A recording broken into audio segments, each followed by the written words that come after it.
Bismillahirrahmanirrahim. Assalamualaikum warahmatullahi wabarakatuh. Salam sejahtera bagi kita semua. Semoga Allah SWT selalu melimpahkan rahmat dan hidayahnya bagi kita semua.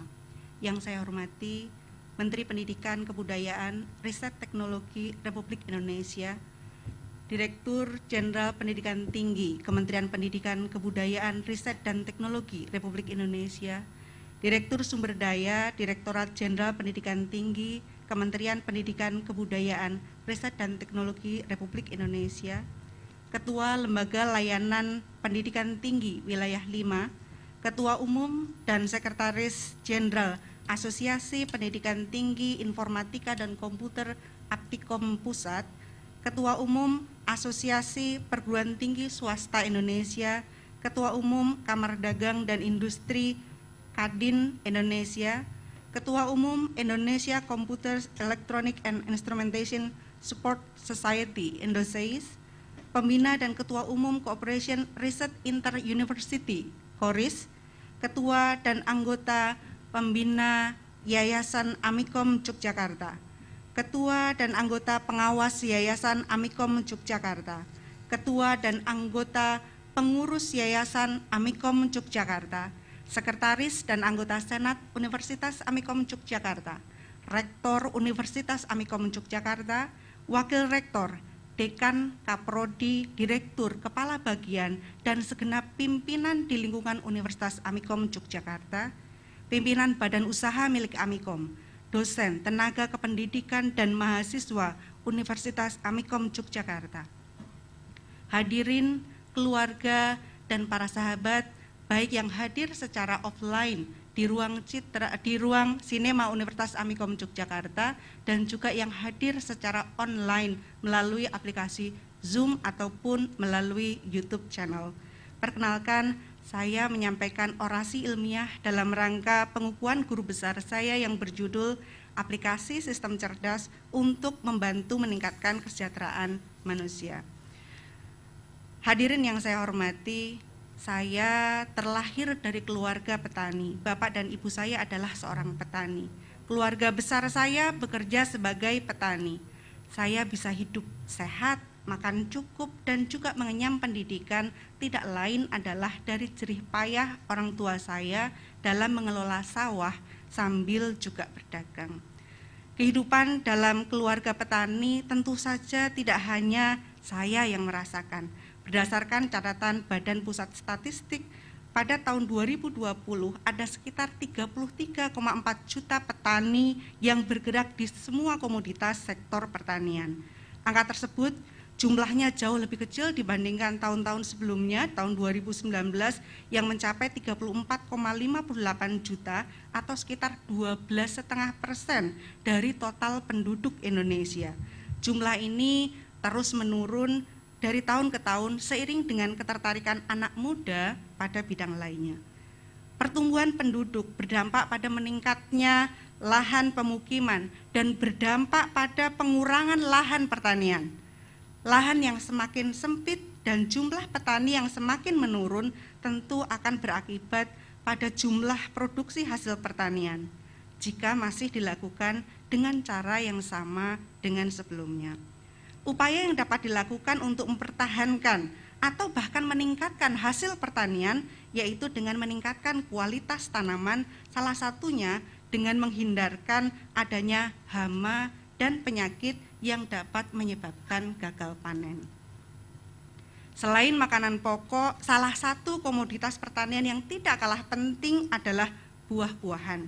Menurut BPS tahun 2020, produksi buah terbanyak di Indonesia adalah buah pisang dan buah mangga.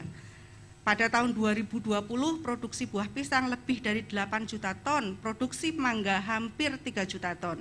Selain ditanam di perkebunan, secara profesional banyak juga masyarakat yang menanam pohon mangga di pekarangan mereka. Di pekarangan ini, pohon ini dapat menjadi salah satu peneduh selain juga buahnya yang dapat dikonsumsi oleh anggota keluarga. Buah mangga menjadi populer karena rasanya yang enak dan kaya akan vitamin C. Karenanya mangga tidak hanya digemari oleh masyarakat Indonesia, tetapi juga orang-orang dari luar negeri. Hal ini menjadikan buah mangga menjadi salah satu komoditi ekspor yang menjanjikan. Salah satu permasalahan yang dihadapi oleh petani mangga adalah kehadiran hama dan penyakit yang menyerang baik pada buah, daun, batang maupun akarnya. Hal ini akan mereduksi jumlah produksi mangga atau bahkan membuat mangga ditolak oleh konsumen, terutama ketika mau diekspor karena kekhawatiran penularan hama yang terbawa oleh buah tersebut. Penanganan hama dan penyakit sangat bergantung pada jenis dari hama atau penyakit yang menyerang tanaman tersebut. Sayangnya, menentukan jenis hama atau penyakit bukanlah hal yang mudah. Untuk hama saja ada 181 varian yang menyerang tanaman mangga di Indonesia.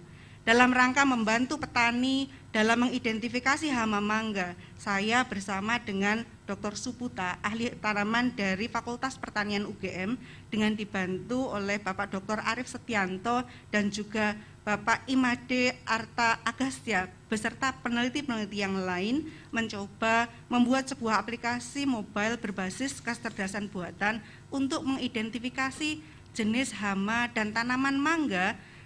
Aplikasi memiliki fitur identifikasi hama mangga berdasarkan daun mangga, ya.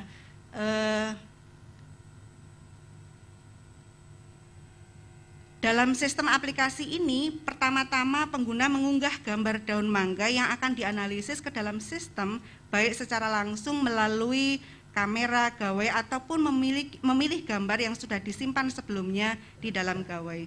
Sistem kemudian akan melakukan identifikasi jenis hama mangga berdasarkan gambar tersebut dan akan menampilkan detail dari hama yang diidentifikasi termasuk ciri dan juga menunjukkan kepada pengguna bagaimana cara penanganannya.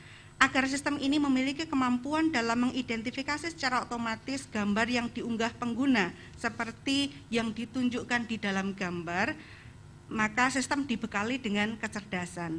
Proses pembentukan pengetahuan diawali dengan dilakukan proses pengumpulan gambar mangga, kemudian yang akan diberikan label oleh pakar. Proses ekstraksi dan klasifikasi menggunakan algoritma tertentu sehingga didapatkan sebuah model yang dapat disimpan dan dipanggil oleh aplikasi.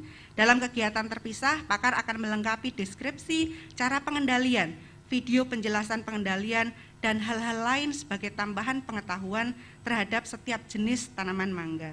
Secara garis besar, aplikasi mobile disiapkan untuk menangkap gambar input, mengirimkan ke server untuk dilakukan klasifikasi dengan model yang sudah terbentuk sebelumnya, kemudian mengambil detail pengetahuan hama sesuai dengan hasil klasifikasi dan menampilkan ke layar. Kecerdasan yang dilatihkan di sistem ini menggunakan gambar-gambar yang dihimpun oleh Bapak Dr. Suputa dalam perjalanannya di berbagai daerah di Indonesia sejak tahun 2008.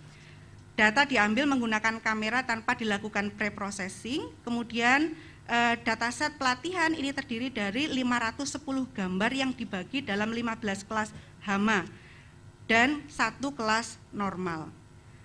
Setiap daun yang terserang masing-masing jenis hama memiliki karakteristik yang unik.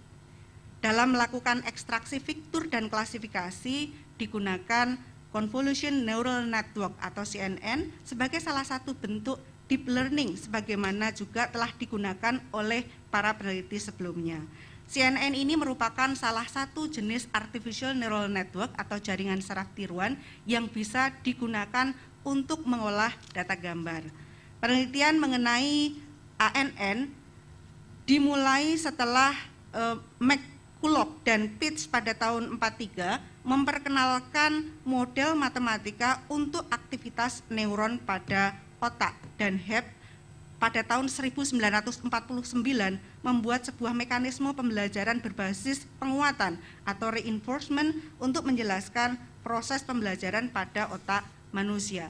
Setelah itu Rosenblatt tahun 1958 membuat model komputasional pemrosesan otak yang disebut dengan perseptron. ANN dikenal sebagai jaringan yang terdiri dari lapisan input, kemudian ada hidden layer atau lapisan tersembunyi, kemudian juga ada lapisan output. Dalam sistem komputer, sebuah gambar mula-mula akan direpresentasikan sebagai matriks angka yang menunjukkan level intensitas warna pada tiap-tiap pikselnya.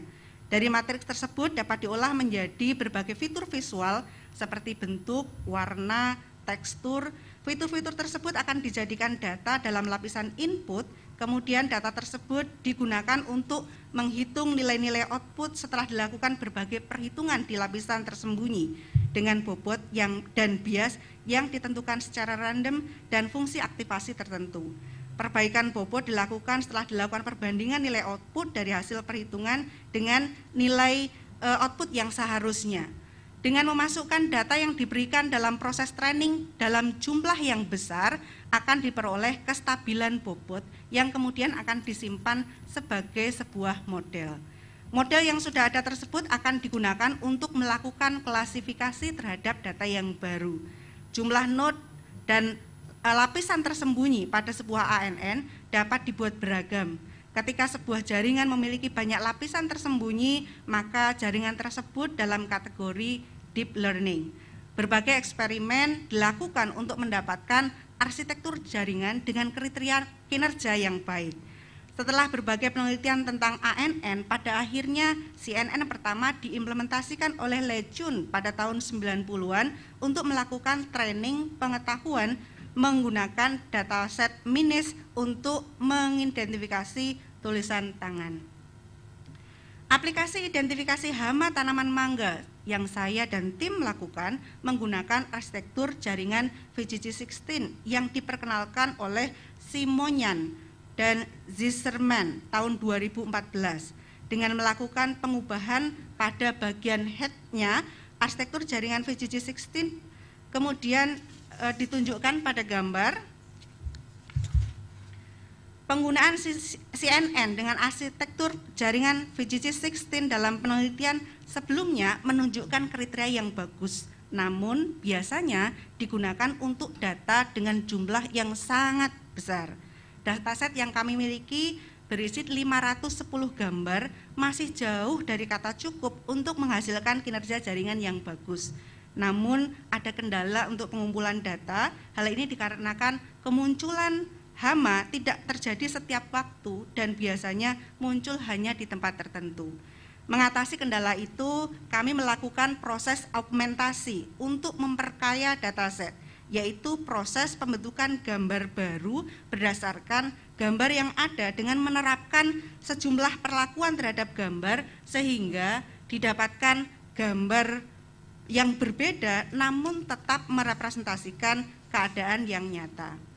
Augmentasi dapat dilakukan dengan berbagai cara seperti membalik, mengubah warna, memotong, merotasi, translasi, pemberian injeksi noise, dan lain-lain.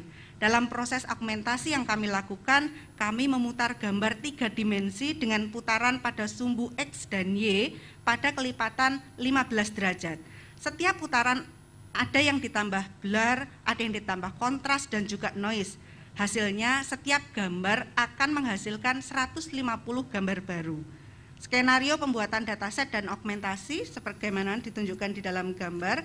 Kemudian augmentasi yang dilakukan berhasil meningkatkan akurasi klasifikasi. Sebelumnya proses klasifikasi mendapatkan akurasi 67% dan setelah augmentasi diperoleh akurasi sebesar 74%.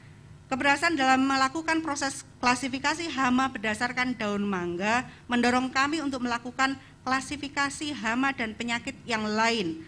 Model klasifikasi serupa dengan beberapa modifikasi algoritma juga diterapkan untuk mengklasifikasi buah mangga.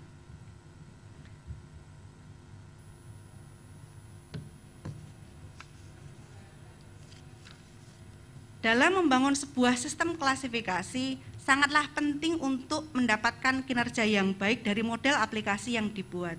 Namun, penerapan model klasifikasi dalam sebuah aplikasi yang langsung dapat digunakan oleh masyarakat juga menjadi hal yang tidak kalah penting. Penerimaan masyarakat terhadap aplikasi yang dibangun untuk mengimplementasikan pengetahuan dengan berbagai algoritma ini juga dilakukan untuk memastikan calon pengguna apakah bisa secara optimal menggunakan aplikasi yang ada ataukah ada hal-hal lain yang harus diperbaiki. Maka aplikasi ini pun sudah diunggah di Google Play Store dan juga didaftarkan di Pangkalan Data Kekayaan Intelektual dengan 5 hak cipta terkait. Kepada para calon pengguna, kami memberikan kuesioner dengan pendekatan User Experience Questionnaire. Item kuesioner diwujudkan sebagai diferensial semantik, yaitu setiap item terdiri dari sepasang istilah dengan makna yang berlawanan. Ada 2 istilah yang berlawanan, sebagai contoh untuk item novelty diberikan pernyataan kreatif dan membosankan. Rentang item User Experience Questionnaire adalah dari -3 sampai dengan +3, oleh karena 0 berarti penilaian paling netral, +3 berarti penilaian paling positif, dan -3 itu adalah penilaian yang paling negatif. Skala antara -0,8 sampai dengan 0,8 dianggap sebagai kesan netral. Selain itu, nilai skala di atas 0,8 dan di bawah 0,8 itu memberikan kesan masing-masing negatif dan positif. Rentang -2 hingga +2 mencerminkan jawaban yang sangat negatif. Lebih dari -2 atau lebih dari kurang dari -2 atau lebih dari +2 mencerminkan jawaban yang sangat negatif atau sangat positif dari responden, karena partisipan jarang untuk bisa memberikan nilai ekstrim positif 3 dan negatif 3. Penting bagi peserta untuk berinteraksi dengan bahasa ibu dari UEQ yang digunakan, karena pemahaman yang berbeda itu dapat menghambat proses menjawab, sehingga kami menggunakan versi bahasa Indonesia untuk UEQ-nya. Kami melakukan 2 kali evaluasi. Evaluasi pertama dilakukan dengan mengirimkan kuesioner online kepada petugas pengendalian organisme tumbuhan dari Direktorat Pengendali Organisme Tumbuhan atau PTOPT, dari Direktorat Pelindungan Hortikultura Kementerian Pertanian Indonesia, dan mahasiswa jurusan pertanian UGM. Semua skala mendapatkan penilaian positif dari responden. Urutan dari yang tertinggi dan terendah adalah daya tarik, stimulasi, efisiensi, perspicuity, ketergantungan, dan kebaruan. Selain pertanyaan berdasarkan UEQ, kami juga memberikan pertanyaan terbuka untuk mendapatkan detail masukan dari aplikasi. Berdasarkan hasil evaluasi tersebut, dilakukan perbaikan-perbaikan dan dilakukan sosialisasi dan evaluasi ulang. Untuk meningkatkan kebermanfaatan, sosialisasi dikemas dalam sebuah webinar budidaya tanaman mangga yang menghadirkan pakar dari Direktorat Hortikultura Kementerian Pertanian Republik Indonesia, peneliti tanaman mangga dari Balai Penelitian Tanaman Buah Tropika, dan juga ahli hama mangga yang berasal dari Universitas Gadjah Mada. Setelah pemaparan terkait dengan budidaya tanaman mangga dan segala permasalahannya, kemudian didapatkan masukan dari peserta lebih dari 300 yang berasal dari 31 provinsi di Indonesia. Sebagian besar peserta webinar sekaligus responden dalam aplikasi adalah POPT. POPT ini sebagai ujung tombak penyampaian berbagai informasi kepada para petani. Dengan demikian diharapkan dapat membantu pemanfaatan aplikasi yang dibangun sehingga memberikan dampak langsung kepada petani buah mangga di seluruh Indonesia. Penelitian untuk menghasilkan aplikasi mobile untuk mengidentifikasi dan menangani hama dan penyakit pada tanaman mangga merupakan penelitian yang didanai oleh Kementerian Pendidikan, Kebudayaan, Riset, dan Teknologi dengan skema penelitian terapan multitahun dengan masa pendanaan tahun 2019 sampai 2021. Peneliti yang terlibat dalam penelitian ini terdiri dari ahli informatika Universitas Amikom Yogyakarta dan ahli hama mangga dari Fakultas Pertanian UGM.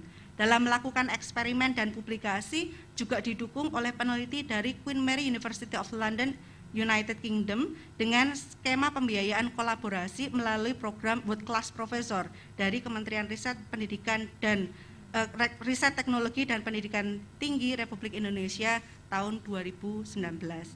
Aplikasi identifikasi hama pada tanaman mangga hanyalah salah satu contoh implementasi penerapan machine learning, kecerdasan buatan dalam membantu meningkatkan kesejahteraan masyarakat.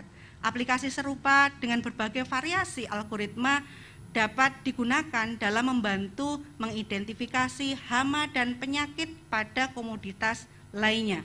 Selain identifikasi hama, penyakit pada tanaman mangga, aplikasi klasifikasi juga telah diterapkan untuk mengidentifikasi gambar pornografi, mengklasifikasi gambar medis, dan juga pengetahuan pada orang tua dalam sistem teleassessment geriatri. Saat ini saya sedang mengimplementasikan teknologi serupa bersama dengan pakar bidang transportasi untuk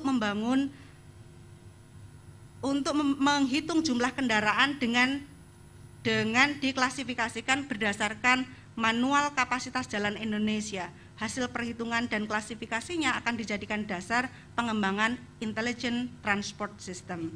Teknologi machine learning dipadukan dengan IoT juga dapat diimplementasikan untuk menyelesaikan permasalahan kebakaran hutan yang melanda di Indonesia dan dunia. Saat ini saya bersama beberapa dosen mewakili Universitas Amikom Yogyakarta bersama dengan tim peneliti dari 46 institusi dari Eropa dan institusi dari Brasil serta Australia bergabung dalam sebuah konsorsium Silvanus, mulai merintis kajian dan implementasi berbagai teknologi untuk mencegah mengatasi bencana kebakaran hutan dengan pendanaan dari European Commission selama 4 tahun ke depan.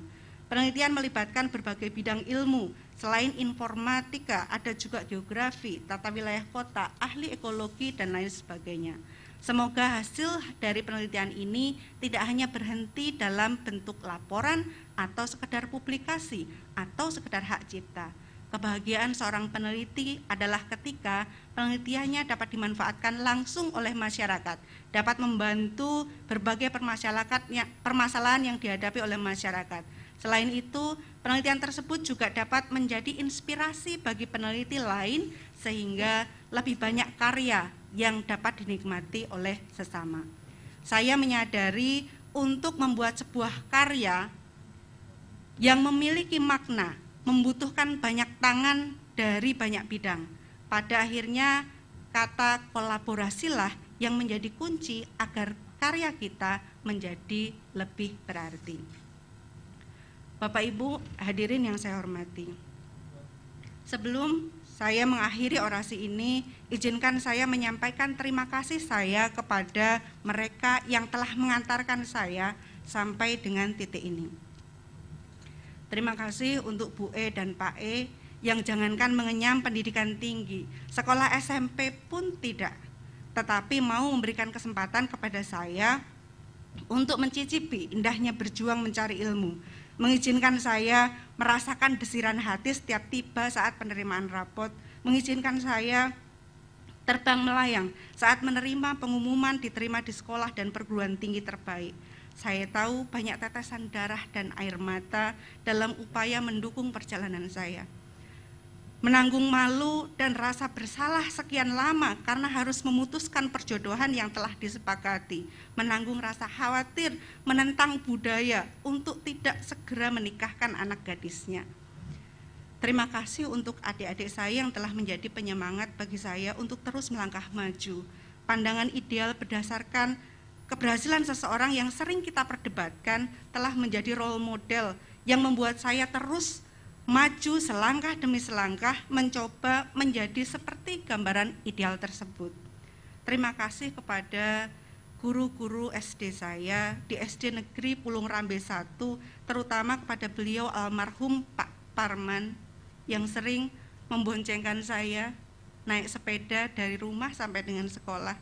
Bu Bantinah, Bu Tuti, Pak Suprapto yang telah mengajarkan saya banyak nilai-nilai dalam kehidupan. Terima kasih saya untuk guru-guru SD dan SMP saya, guru SD saya, SD Negeri Mayahan 1, terutama Bapak almarhum Pak Wignyo dan Bu Yun yang telah membantu saya menemukan potensi diri saya. Dari beliau saya belajar untuk menjadi pemberani, tidak mudah menyerah pada keadaan. Tanpa campur tangan beliau, mungkin saya tidak berkesempatan untuk mengenyam pendidikan SMP, apalagi hingga kuliah di perguruan tinggi dan bisa berdiri di sini. Terima kasih saya untuk guru-guru SMP Negeri 1 dan SMA Negeri 1 Purwodadi Grobogan, terutama kepada beliau Bapak Pujianto dan Bapak Marno yang telah memberikan banyak kepercayaan kepada saya sehingga saya memiliki rasa percaya diri untuk terus berusaha menjadi yang terbaik. Terima kasih untuk teman SMP Negeri 1 Purwodadi Grobogan, Erna, yang selalu menemani saya waktu walau kadang harus ikut keluar masuk pasar untuk belanja karena titipan dari ibu saya. Terima kasih untuk sahabat saya di SMA Negeri 1 Purwodadi Grobogan yang saat ini juga hadir online, terutama kepada Dian Lestari, Evianti, Diah Fitrowati, Tommy Irawan, dan Mbak Riris, dan juga untuk kebersamaannya menjalani hari-hari bersama untuk mencari jati diri. Terima kasih teman-teman Sakawana Bakti, terutama Eni, Edi, Hos Kuswoyo, almarhum Mas Bandot, Mas Agus, Mbak Woro, Mas Susilo, Mas Heri, Mas Eko, Mas Junaini, dan teman-teman yang lainnya yang tidak bisa saya sebutkan satu persatu, yang telah mengajarkan saya bagaimana untuk berani menjadi seorang pemimpin, belajar bertanggung jawab setiap saat terhadap apa yang kita lakukan, belajar untuk bertahan hidup dalam keadaan apapun. Terima kasih untuk sahabat saya almarhum Raden Gagak Doni Satria yang membuat saya berani bermimpi untuk melanjutkan belajar di perguruan tinggi agar bisa mendapatkan kehidupan yang lebih baik. Terima kasih tak terhingga saya sampaikan kepada almarhum Mbah Slamet, mbah saya yang telah merelakan sepetak sawahnya demi ditukar sebuah komputer agar saya bisa belajar. Beliaulah yang mengasah saya untuk berani berargumentasi dengan perdebatan-perdebatan kecil hampir sepanjang malam setiap beliau menginap di rumah kami. Terima kasih kepercayaan yang diberikan, apa yang beliau harapkan kini telah saya dapatkan. Terima kasih untuk Mbah Yat, almarhum Mbah Kati, Pak D, Bule, Pak Le, dan semua saudara di Corot, Mayahan, dan Gelumpang yang saat ini juga hadir, dan semua kasih sayang untuk semua doa dan dukungan yang diberikan. Terima kasih untuk ayahanda mertua almarhum Hajah M. Khotob Zen, ibunda mertua Among Nelly Sumiati, adik-adik dan saudara di Lampung yang telah menerima saya sebagai anggota keluarga, memberikan kesempatan saya untuk mengembangkan diri dan mendukung serta mendoakan setiap langkah saya.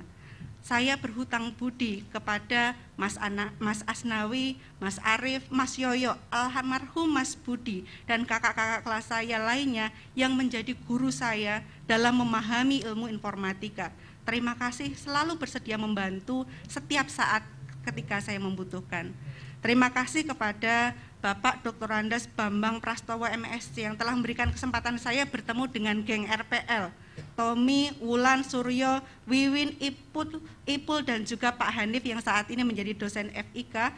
Bersama kalian saya mulai tahu bagaimana gambaran sebuah sistem informasi. Terima kasih Tommy, Suryo yang telah mengajak saya bergabung di UPT Puskom. Terima kasih Mas Bayu, Mas Rohmat yang telah mau menjaminkan diri untuk saya agar dapat diterima sebagai programmer di UPT Puskom waktu itu. Terima kasih kepada Bapak Dr. Asari SNMT yang memberikan kesempatan saya sebagai programmer di UPT Puskom walaupun saya belum tahu bagaimana cara membuat program. Terima kasih Mas Yoga, Mas Cai, dan Mbak Iin untuk sharing ilmunya. Bagi saya bekerja sebagai programmer inilah tempat saya belajar yang sesungguhnya. Bagaimana merangkai form dan data menjadi sebuah aplikasi yang apik yang dapat membantu dengan nyata kebutuhan pengguna. Bagaimana kita menyelesaikan berbagai permasalahan ketika sistem kita diimplementasikan. Bagaimana memahami kebutuhan pengguna, bernegosiasi dan mencari solusi untuk pemenuhannya. Terima kasih kepada dosen pembimbing saya, Ibunda Profesor Dr. Andes Sri Hartati MSc PhD, Bapak Dr. Andes Retantio Wardoyo MSc PhD, dan juga Bapak Dr. Andes Agus Harjoko MSc PhD yang hari ini berkenan hadir di ruangan ini atas kesabarannya membimbing saya, menuntun saya dengan segala kekurangan sehingga kekurangan saya ini dengan kekurangan saya ini tetap bisa menyelesaikan studi pada jenjang S1, S2, dan S3 di ilmu komputer UGM. Terima kasih saya sampaikan kepada staf akademik FMIPA UGM, terutama Bu Ninu dan Pak Syahlan yang telah memberikan saya kesempatan untuk mendapatkan berbagai beasiswa selama menjalani kuliah S1 sehingga akhirnya saya bisa menyelesaikan kuliah saya. Terima kasih untuk sahabat saya Artriastanti, Eka Santi, Miko Tarina, Florentina, Yuni Arini, dan teman-teman lain yang telah memberikan banyak warna selama saya kuliah. Terima kasih kepada sahabat saya Wiryana Awi Putra dan Muhammad Dedi Iskandar yang saat ini menjadi suami saya dan hadir di ruangan ini, yang telah mau menemani saya mencoba menampaki kehidupan nyata sebagai seorang software developer, membangun sistem informasi perpustakaan di UGM. Terima kasih kepercayaannya Pak Iwan, Pak Wahyu, sehingga kami dapat memulai proyek pertama kami. Terima kasih kepada teman-teman saya di CV Surya Cipta Solusi Informatika, Putut, Andi, Pandit, Utomo, dan juga suami saya Muhammad Dedi Iskandar. Terima kasih mau belajar bersama saya untuk menjadi pengusaha. Terima kasih saya sampaikan kepada Bapak Dr. Boy Subirusa Sabarguna yang saat ini juga hadir secara online, dosen Magister Manajemen Rumah Sakit UGM saat ini di Universitas Indonesia, yang telah banyak memberikan kepercayaan kepada kami untuk membuat banyak aplikasi decision support system. Terima kasih kepada Profesor Dr. Ali Gufron Mukti, MSc PhD, Direktur Umum BPJS Kesehatan yang saat itu menjabat sebagai Dekan Fakultas Kedokteran UGM dan Ketua Pusat Kebijakan Pembiayaan dan Manajemen Asuransi Kesehatan, telah memberikan kepercayaan saya bagaimana membuat aplikasi akuntansi untuk puskesmas, dan berbagai aplikasi lainnya.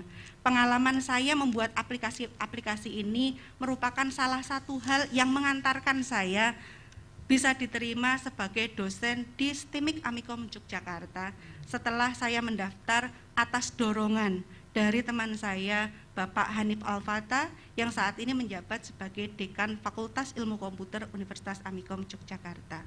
Terima kasih kepada Bapak Profesor Dr. M. Suyanto, Bapak Rum Muhammad Andri Karashid, MKom, Bapak Dr. Andes Bambang Sudaryatno, Bapak almarhum Abbas Ali Pangera, dan Bapak Ibu lainnya yang telah memberikan saya kesempatan untuk bergabung dengan Amikom dan memberikan kesempatan saya untuk mengembangkan potensi diri saya. Terima kasih tak terhingga saya sampaikan kepada Bapak Heri Sismoro, MKom, yang telah banyak mengajarkan saya bagaimana menjadi seorang dosen, bagaimana caranya menulis buku, bagaimana cara mengajukan jabatan akademik, dan banyak hal lain yang telah beliau berikan kepada saya. Terima kasih kepada Ibu Profesor Dr. Emma Utami, SSI MKom, Ibu Krisnawati, Bapak Sudarmawan, Bapak Andi Sunyoto, Bapak Rudianto Arif, dan Pak Agus Hermawan yang telah menerima saya waktu itu sebagai keluarga baru di Amikom. Beliau-beliau telah banyak memberikan bimbingan kepada saya ketika pertama kali saya bergabung. Terima kasih teman-teman seperjuangan saya, Bapak Erik Hadi Saputra yang hari ini paling sibuk ya mengurusi acara ini, Bapak Kusnawi, Bapak MH Taufik Lutfi, dan almarhum Ibu Armadiah Amborowati Eskom MN. Saya belajar bagaimana teman-teman memiliki sikap positif terhadap Amikom sehingga mempengaruhi cara saya mengabdikan diri di sini.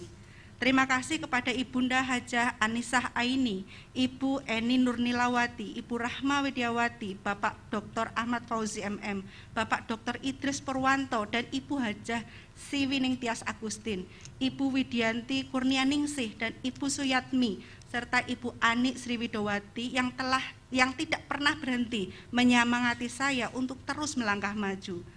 Terima kasih juga saya sampaikan tak terhingga kepada Bapak Dr. Abid Darin Rosidi MMA yang telah membimbing saya, telah memberikan banyak pelajaran bagaimana cara berorganisasi, bagaimana caranya kita mencari relasi, dan bagaimana caranya kita harus memberikan perhatian dan kasih sayang kepada sesama.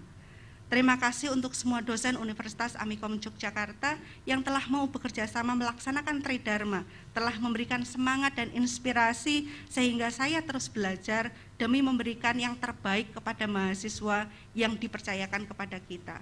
Terima kasih teman-teman admisi, Mbak Murni, Mbak Aini, Mbak Putri, Mbak Tutut, Mas Aziz, Mbak Laili, Mas Esa, dan teman-teman tenaga kependidikan lain yang tidak bisa saya sebut satu persatu untuk semua dukungan terhadap semua yang saya perlukan dalam proses saya melaksanakan Tridharma sehingga saya dapat memenuhi persyaratan untuk dapat mencapai jabatan akademik tertinggi sebagai guru besar. Terima kasih untuk semua pimpinan dan staf semua direktorat di Amikom, serta semua pimpinan badan usaha Amikom, atas semua dukungan terhadap berbagai keperluan saya dalam melakukan tridharma dan pengurusan jabatan akademik saya. Terima kasih kepada Bapak Dr. Suputa, Bapak Arif Setianto, Pak Imade Arta Agastya, Ibu Hartati, Ibu Dr. Vita Rahmawati dari Fakultas Farmasi UGM, Bapak Idris Purwanto, Ibu Kusuma Chandra Kirana, dosen Universitas Sarjana Wiyata Taman Siswa, dan Bapak Ibu lain yang bersedia menjadi tim peneliti bersama saya, sehingga bersama kita membuat karya yang dapat dijadikan pemenuhan syarat untuk pengusulan guru besar saya. Terima kasih juga saya sampaikan kepada mahasiswa dan alumni yang mungkin saat ini juga hadir, yang telah menjadikan penyemangat bagi saya dalam belajar dan berkarya. Terima kasih semua diskusi indah, penuh inspirasi yang pernah kita lakukan. Terima kasih mau membantu mewujudkan ide-ide penelitian hingga menjadi karya nyata.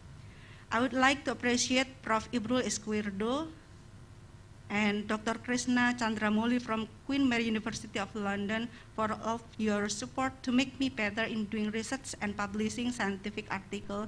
Thank you for opportunity you give me make new collaboration with many researchers in the world.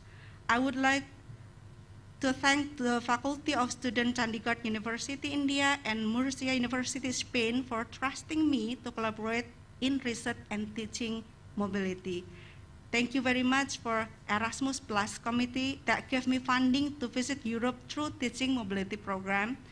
Terima kasih kepada seluruh rekanan dan dalam pelaksanaan kegiatan Tridharma, baik dari lembaga pemerintah maupun lembaga swasta yang tidak dapat saya sebut satu persatu. Terima kasih juga saya sampaikan kepada Kementerian Pendidikan dan Kebudayaan dengan segala perubahan namanya, yang telah memberikan saya kesempatan untuk mendapatkan beasiswa BPPS untuk menyelesaikan studi S2 dan S3 saya. Berbagai hibah penelitian dan pengabdian masyarakat memberikan hibah world class profesor sehingga mengantarkan saya bertemu sahabat-sahabat baru di lain benua. Terima kasih saya sampaikan kepada beliau-beliau yang telah bersedia menjadi reviewer pengajuan jabatan akademik saya, rela membaca tumpukan dokumen, menulis berlembar-lembar catatan dengan tulisan tangan. Terima kasih sebesar-besarnya saya haturkan kepada beliau Profesor Dr. Bambang Sudiono yang hari ini hadir secara online, juga kepada Bapak Profesor Insinyur Haji Zainal Arifin Hasibuan yang saat ini hadir secara offline, dan juga Bapak Profesor Dr. Rarnat Ahmad Beni Mutiara yang dari Jakarta berkenan hadir offline di ruangan ini. Terima kasih saya sampaikan kepada Ketua, Sekretaris, dan anggota Senat yang telah menyetujui usulan guru besar saya. Terima kasih saya sampaikan kepada tim penilaian angka kredit PAK Lembaga Layanan Dikti Wilayah 5 dan tim PAK Pusat yang telah membantu memproses penilaian pengajuan angka kredit saya. Terima kasih kepada Profesor Dr. Didi Ahyari MCom ACCA, Profesor Dr. Emma Utami SSI MKom, Profesor Dr. Insinyur Suyoto MSc PhD, Bapak Rahman Hakim, Bapak Suko, Pak Tego, dan Bapak Ibu lainnya yang telah membantu memperjuangkan penilaian angka kredit saya. Dengan segala keterbatasan yang saya miliki, tanpa dukungan dari Bapak Ibu, mungkin saat ini gelar guru besar belum bisa saya dapatkan. Terima kasih saya sampaikan kepada Pembina Cooperation Research Inter-University, KORIS, Bapak Joko Sutarno, DEA, yang selalu memberikan dukungan, bimbingan, dan kepercayaan. Terima kasih untuk semua pengurus anggota KORIS untuk persahabatan yang indah, bersama berkolaborasi untuk memajukan perguruan tinggi demi bisa memberikan yang terbaik untuk negeri ini. Dan hari ini jauh-jauh dari luar pulau, Pak Abbas, terima kasih sudah menempuh perjalanan banyak jam demi bisa sampai di sini hari ini. Bapak Ibu yang lain luar biasa, terima kasih atas perhatiannya. Terima kasih juga saya sampaikan kepada keluarga besar Indonesian Computer Electronics and Instrumentation Support Society Indosais, keluarga besar Asosiasi Pendidikan Tinggi Informatika dan Komputer APTIKOM, keluarga besar Asosiasi Perguruan Tinggi Swasta Indonesia APTISI, Keluarga besar Kamar Dagang dan Industri Indonesia, terima kasih sudah mengizinkan saya bergabung dalam organisasi besar ini.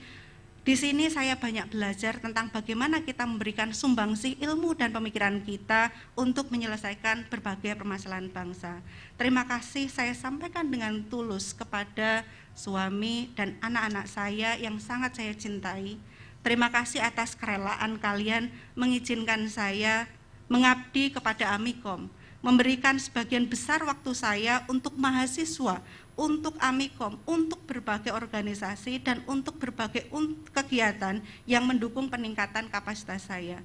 Terima kasih atas kerelaannya menerima saya sebagai istri dan ibu yang tidak sempurna.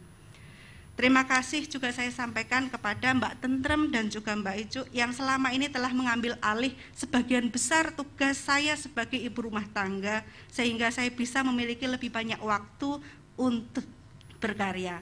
Tak lupa terima kasih saya sampaikan kepada segenap panitia yang telah bekerja luar biasa demi terlaksananya acara hari ini.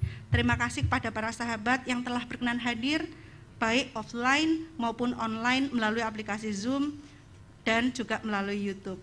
Perhatian Bapak Ibu dan teman-teman semua sangat berarti bagi saya. Semoga Allah membalas semua pihak yang telah membantu saya. Saya menyadari saya hanyalah manusia biasa, banyak kekurangan dalam menjalankan apa yang sudah menjadi tugas saya. Mohon maaf atas segala ketidaksempurnaan dan terima kasih atas semua dukungan. Gelar profesor ini adalah sebuah amanah besar bagi saya. Semoga dengan gelar ini dapat menambah kebermanfaatan diri saya bagi Amikom dan juga bagi seluruh masyarakat di negeri ini maupun juga masyarakat di dunia. Semoga gelar ini tidak menjadi batas bagi saya dengan keluarga saya, orang tua saya, saudara-saudara saya, para guru saya, teman sejawat dan sahabat saya, dan para mahasiswa saya. Semoga gelar ini tidak membuat orang-orang merasa enggan bertemu dengan saya. Mohon ingatkan saya ketika ada benih kesombongan karena gelar ini. Mohon ingatkan saya ketika saya melakukan tindakan yang tidak pantas karena gelar ini. Semoga Allah SWT selalu menuntun kita agar kita selalu berada di jalan yang benar. Demikian orasi ini yang dapat saya sampaikan. Mohon maaf jika ada yang tidak berkenan. Akhir kata, wabillahi taufik wal hidayah. Wassalamualaikum warahmatullahi wabarakatuh.